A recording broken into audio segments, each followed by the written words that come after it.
Você sempre quis saber sobre ação e reação e nunca te explicaram direito? Então assista esse vídeo até o final, que eu tenho certeza que você vai entender de uma vez por todas sobre a terceira lei de Newton. Esse vídeo é um pedacinho de uma aula que eu acabei de gravar para o meu curso Física para Apressados. Vamos lá? A terceira lei de Newton é talvez aquela que tenha mais erros conceituais. Por quê? Porque todo mundo enuncia tudo que vai e volta, tudo que sobe e desce. Newton nunca disse essas coisas. O que Newton disse é que para toda ação há uma reação de mesmo módulo, ou seja, mesmo valor, e mesma direção, mesma inclinação, o que a gente viu na aula de vetores. Porém, no sentido oposto. Ou seja, se você faz uma força na horizontal, você recebe uma força na horizontal. Se você faz uma força na horizontal para a direita, você recebe uma força na horizontal para a esquerda. Se você faz uma força na vertical para baixo, você recebe uma força na vertical para cima, sempre de mesmo módulo. Quais são os principais erros? Primeiro, as pessoas tendem a achar que por ter mesmo valor, mesmo módulo, as forças vão causar a mesma coisa. Isso é errado. Coloquei aqui um exemplo.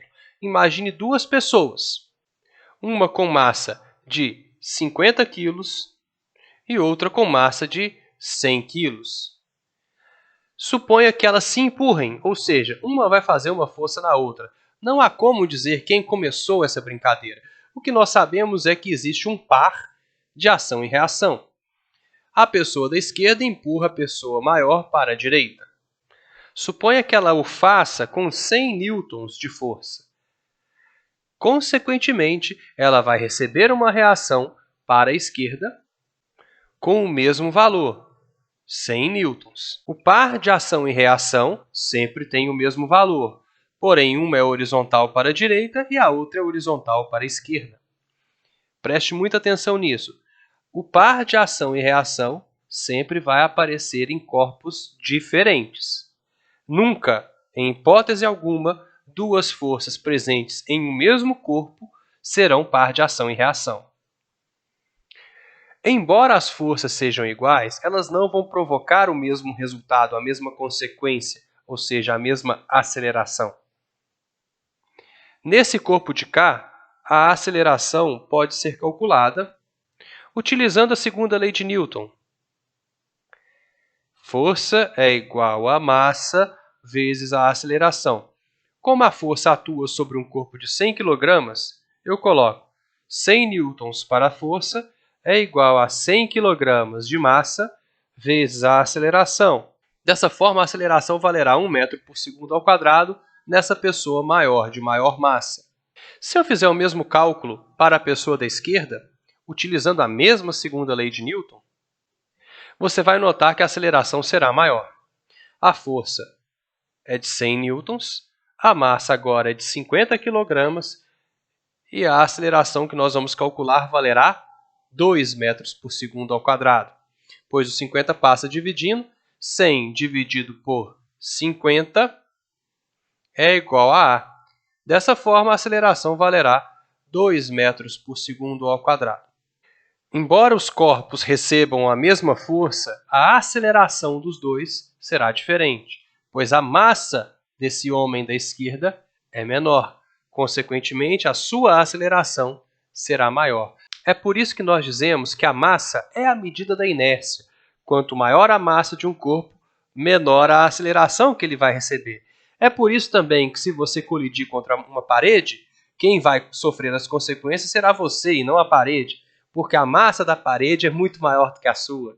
É por isso que quando a Terra te atrai para baixo e você atrai a Terra para cima, sim, você atrai a Terra para cima.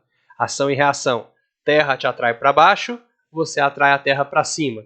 Mas é por isso que é você que cai, não é a Terra que sobe, porque a massa da Terra é infinitamente maior do que a sua. Dessa forma, a inércia da Terra, a vontade, a tendência da Terra de permanecer em repouso é muito maior do que a sua. Vamos colocar aqui. Para lembrar, a massa, então, é a medida da inércia de um corpo. Quanto mais massa, maior a tendência dele permanecer em repouso. É por isso que essa pessoa com menor massa vai sair com uma aceleração muito maior do que essa pessoa com maior massa. Vamos frisar novamente o seguinte: se essa pessoa fizer uma força no caixote de 50 newtons, o caixote devolverá a mesma força na pessoa, também de 50 newtons. Vamos dizer que a ação é a força da pessoa no caixote e a reação é a força do caixote na pessoa. Nunca um par de ação e reação vai estar presente em um mesmo corpo. Vamos fazer aqui um esqueminha. Quando um agente faz uma ação em um determinado corpo, olha só, a pessoa, que é o agente, faz uma ação, ela empurra o caixote. O caixote devolve a reação na pessoa. A reação sempre atua em cima do agente, enquanto a ação sempre atua em outro corpo. Você não pode fazer uma força em você mesmo. Por isso que naquele exemplo do astronauta da primeira lei de Newton, ele mesmo não conseguiria se parar de se afastar da nave, a não ser que ele interagisse com outra coisa. Entenderam o raciocínio? Por isso o par de ação e reação nunca atuarão em um mesmo corpo.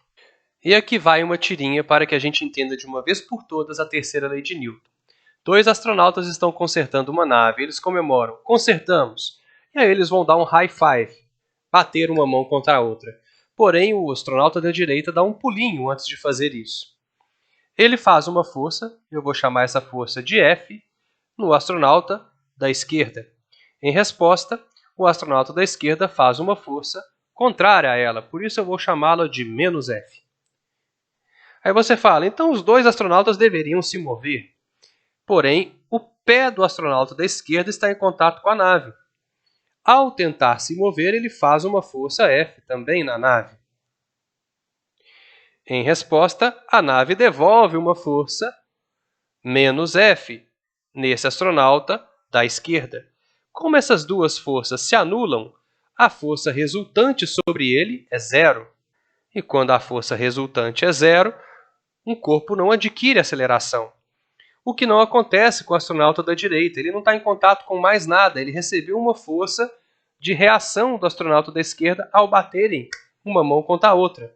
O que não acontece com o astronauta da direita. Ele não está em contato com nada. Ao receber essa reação do astronauta da esquerda, ele recebe também uma aceleração, que faz ele começar a se mover para a direita.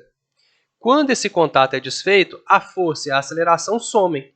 Porém, aquela velocidade que ele adquiriu durante esse contato se conserva. E a inércia impera. Ele começa a se mover em movimento retilíneo uniforme para sempre. Coitado, por isso ele grita, droga. Entenderam o raciocínio? O agente faz uma ação em outro corpo. O astronauta da direita faz uma ação no astronauta da esquerda. Em resposta, o astronauta da esquerda devolve uma reação no astronauta da direita. O astronauta da esquerda está em contato com a nave, por isso a força resultante sobre ele é zero. Mas o astronauta da direita não está em contato com nada, por isso ele recebe durante esse contato uma aceleração que dá a ele uma certa velocidade e quando o contato é desfeito, essa velocidade se conserva por inércia para sempre. Eu espero que vocês tenham entendido de uma vez por todas as 3 leis de Newton. No nosso próximo vídeo, nós vamos falar um pouquinho sobre as principais forças que aparecem nos exercícios de física. Vamos lá!